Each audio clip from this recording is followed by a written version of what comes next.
Party की तरफ से पूरे देश भर में प्रेस वार्तालाप की जा रही है। तो कल प्रधानमंत्री जी ने गुरुपर्व के पर्व पे जो इन्होंने तीनों कृषि काले कानून वापस लिए हैं, उस बात को लेकर जो है हम आप लोगों के बीच में आए ताकि आप लोग जो हैं सही बात जनता तक पहुंचे। आप जानते हैं कि प्रधानमंत्री जी ने ये जनवरी में 26 जनवरी को ट्रैक्टर यात्रा हुई थी और अब नवंबर हो गया है। करीबन 11 महीने किसानों ने आपकी पानी की बौछारें, गर्मी, सर्दी, लाठियाँ, गोलियाँ, जिसमें करीबन 700 किसान शहीद हुए और तंबुओं में जगह जगह धरना प्रदर्शन, खून पसीना बहाया किसानों ने। यहाँ तक कि जो है आप जानते हैं लखीमपुर के अंदर जो केंद्रीय मंत्री हैं, आज भी केंद्रीय मंत्री हैं, गृह मंत्री हैं, उनके बेटे ने जीप चढ़ा दी किसानों के ऊपर। यानी सारी हदें पार कर दी। और प्रधानमंत्री ने कल ये भी कहा, मुझे सुन के बड़ा ताज्जुब हुआ कि भाई हमने जो कृषि कानून बनाए थे उसको हम जनता किसानों को समझा नहीं पाए। मैं ये कहना चाहता हूँ उन्होंने 130 करोड़ लोगों का अपमान किया ये कह कि समझा सके नहीं, बल्कि वह कुछ खुद समझ नहीं सके, बल्कि ये षड्यंत्र था। आप जानते हैं बिल गेट्स, जिसने कनाडा और अमेरिका के अंदर पूरी इकोनॉमी के ऊपर, एग्रीकल्चर के ऊपर पूरा कब्जा कर लिया।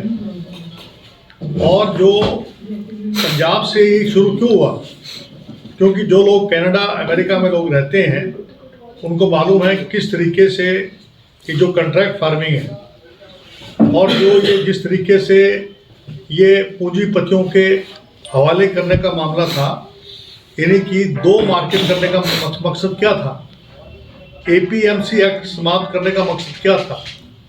एपीएमसी एक्ट समाप्त करने का मकसद केवल एक ही था ताकि आड़तियां भाग जाएं और केवल दो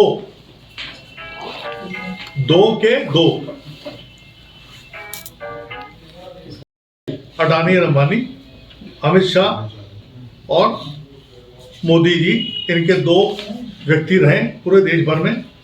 और आपने उसका नतीजा देख लिया कि सरसों का तेल 215 रुपये प्रति लीटर है, क्योंकि इन्होंने स्टॉक करने की जो लिमिट थी, कानून ऐसा बनाया इन्होंने कि स्टॉक करने की लिमिट समाप्त कर दी थी, जिसकी वजह से मार्केट से सारा सरसों खरीद लिया गया। और आज जो है आप देख रहे हैं कि मार्केट के अंदर आपके राशन के अंदर जो है वो नहीं दिया जाता। दूसरा, ये जो उपचुनाव हुए पीछे हिमाचल में और राजस्थान में, कर्नाटक में, इवन हरियाणा में भी ये तो चुनाव हारे ही हैं। इन चुनावों की हार को देखकर और यहाँ तक कि उत्तर प्रदेश, हरियाणा, कई प्रदेशों में तो इनके जो मंत्री विधायक थे वो गाँव में नहीं घुस पाते थे, जगह जगह इनका विरोध हुआ, काले झंडे इनको दिखाए गए। तो ये डर की वजह से किया है। प्रधानमंत्री जी ने पूरी उनकी जो तपस्या है, तप है, जिसमें 700 किसानों ने शहादत दी है। 700 किसानों ने शहादत दी है। क्या वो किसान वापस आ सकते हैं? अगर प्रधानमंत्री जी उस वक्त ये मामला वापस ले लेते, शुरू में जब पार्लियामेंट में जब बहस चल रही थी तो बगैर बहस के इसको बिल को पास कर दिया, बहस होने नहीं थी। और उस वक्त भी इनको एक आता कि इसके परिणाम बड़े, और अकाली दल जो था वो भागीदार था, उसने वोटिंग की थी पक्ष में सरकार के, और बाद में जब उनको समझ आई तब उन्होंने जो है इस्तीफा दिया। तो कहने का तात्पर्य ये है कि इन्होंने क्या तक नहीं कहा किसानों को। खालिस्तानी हैं, आतंकवादी हैं, मवाली हैं, गुंडे हैं, बदमाश हैं, रेपिस्ट हैं, इन्हें क्या क्या उपनाम जो है किसानों को नहीं दिया, जो उनको बदनाम करने के लिए इन्होंने साजिशें रची। यहाँ तक कि दिल्ली के अंदर इनके जो MP है खुद गुंडे लेकर और वहाँ किसानों को जाकर पीटा। लखीमपुर का जो मामला है वो सुप्रीम कोर्ट ने कमेटी बनाई है। एक हाई कोर्ट जो है वो पंजाब और हरियाणा का हाई कोर्ट है, मिस्टर जैन उसको लगाया, और 3 IPS अफसर डिफरेंट स्टेट्स के लगाए हैं, क्योंकि सुप्रीम कोर्ट को भी इस सरकार के ऊपर विश्वास नहीं है। हमारा तो ये कहना है कि पहली बात तो ये है कि इनको जितने भी जो हमारे किसान भाई हैं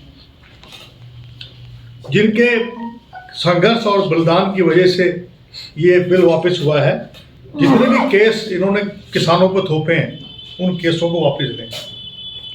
जो 700 किसान जिन्होंने शहादत दी है उनको कम से कम 1 करोड़ रुपए से ज़्यादा रुपए, जो भी हमारे किसान संगठन जो संयुक्त किसान मोर्चा है वो निर्धारित करते हैं, उस हिसाब से उनको देना चाहिए, ताकि उनके परिवार के लोग जो हैं, और जितने भी हमारे, और जो मिनिमम सपोर्ट प्राइस है उसको कानून का रूप देना चाहिए। जो किसान है उनका हम समर्थन करते हैं, और जो भी किसान फैसला लेंगे, आज फैसला लेंगे, उसके साथ कांग्रेस पार्टी खड़ी है। और जितने भी जो कृषि के संसाधन हैं, जितने भी, चाहे आपके जैसे ट्रैक्टर है, आपके कल्टीवेटर है, इम्प्लीमेंट जितने भी हैं, जो एग्रीकल्चर इम्प्लीमेंट्स हैं, उनके ऊपर जो है आज हमारे जो हैं, जितने भी हमारे जो पार्टी के वर्कर्स हैं, वो जहाँ जहाँ टोल पे किसान धरना पे बैठे हैं, उनको जाकर हम लोग मुबारकबाद भी देंगे, उनके बीच में जाकर मिठाइयाँ भी जो है बांटेंगे, कि उनका जो संघर्ष जो है, जिस तरीके से उन्होंने जो संघर्ष चलाया है, उसमें वो जो उनकी जीत हुई है, ये जीत जो है किसानों की जीत है, उन परिवारों की जीत है जिनके परिवारों ने अपने एक व्यक्ति को, अपने घर से एक व्यक्ति को खोया है। और हार सांप्रदायिक ताकतों की हार है, अडानी और अंबानी की हार है। देखिए, अगर इस प्रकार की बात किसी दूसरे देश में हो जाती, आ जाओ साहब, बैठ जाओ, हाँ, अगर किसी दूसरे देश में अगर हो गया होता तो प्रधानमंत्री का इस्तीफा दे लेते लोग। तो हम मांग करते हैं कि प्रधानमंत्री अपना इस्तीफा दें, फ्लोर ऑफ द हाउस पे इस्तीफा दें और दोबारा चुनाव कराएं, ताकि उनको अपनी लोकप्रियता का पता लगे कि कितने वो लोकप्रिय हैं देश के अंदर। और देखिए, आज चीन जो है डोकलाम में और अरुणाचल प्रदेश में हमारी सीमा के अंदर आके घुस गया।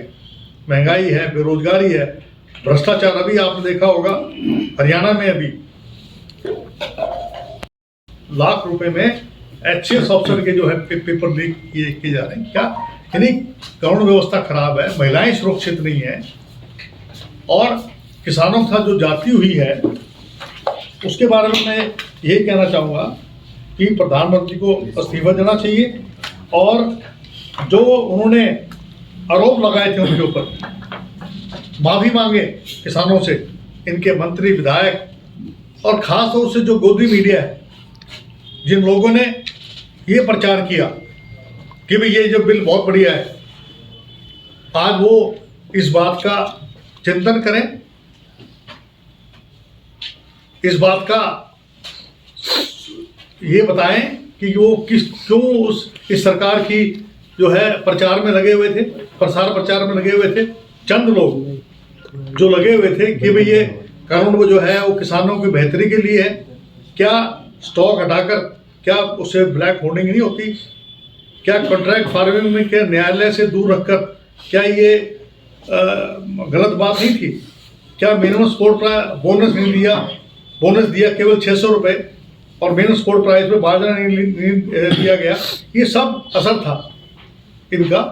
तो ये बातें हमने आज हम जो है कैंडल मार्च भी शाम को करेंगे। हम लोग जो है मोर चौक से लेकर और जो सही स्मारक है हमारा जो जोन हॉल है, वहाँ तक हमारी आज रात को हमारा कैंडल मार्च भी होगा। इसके बाद हम लोग जो धरना पे हमारे किसान बैठे हैं उनके पास हम जाएंगे और उनका भी हम धन्यवाद करेंगे। और जगह जहाँ जहाँ जैसे रेवाड़ी है वहाँ पर जो है टोल पे बैठे हैं हमारे, वहाँ पर भी हम लोग मिलेंगे, जहाँ भी हो सकता है वहाँ हम जाएंगे। तो ये हमने आप लोगों से कहा। बाकी लेटेस्ट खबरें जानने के लिए चैनल को सब्सक्राइब और बेल आइकन को प्रेस करना ना भूलें।